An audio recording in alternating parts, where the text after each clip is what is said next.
அன்பிற்குரியவர்களே, ஜோ சல்லாஸ் என்பவரும் Jackie fields என்பவரும் நண்பர்கள். இருவரும் கலிஃபோர்னியா நகரில் பிறந்தவர்கள். இவர்களை பற்றிய சிறப்பு என்ன? இருவருமே குத்துச்சண்டையில் வல்லவர்கள்.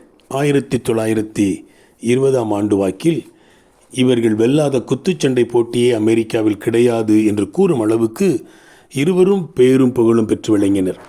1924ஆம் ஆண்டில் ஒலிம்பிக் போட்டிகள் பிரான்ஸ் நாட்டின் தலைநகரான பாரிஸ் நகரில் நடக்க இருந்தது. அந்த போட்டிகளில் குத்துச்சண்டையும் ஒரு போட்டியாகும். குத்துச்சண்டை போட்டிக்கான அமெரிக்க குழு அமெரிக்க ஒலிம்பிக் சங்கத்தால் அறிவிக்கப்பட்டது.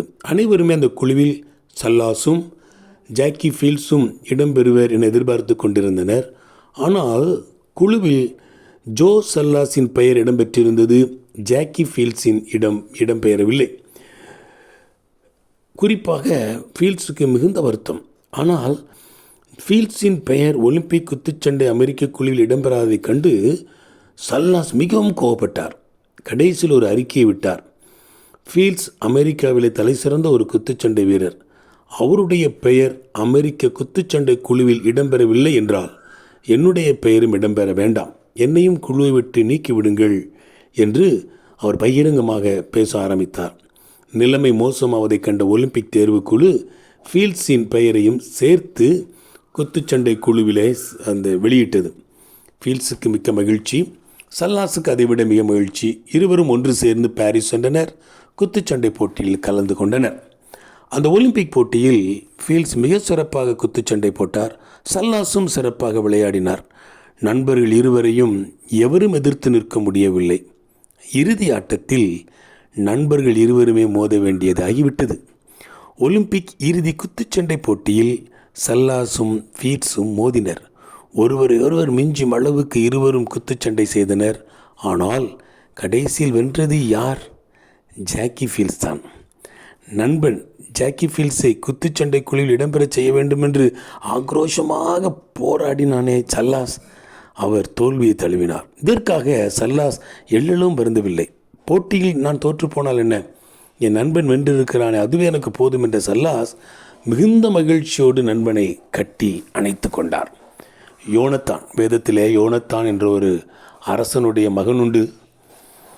அவன் தனக்கு அரச பதவி கிடைக்காது என்று தெரிந்தும் அந்த அரச பதவிக்கு உரித்தான தன்னுடைய நண்பனும் இடையனும் ஆகிய தாவீதை சிநேகம் பாராட்டுவான், அன்பு செலுத்துவான், பல சமயங்களில் அவனை பாதுகாப்பான்.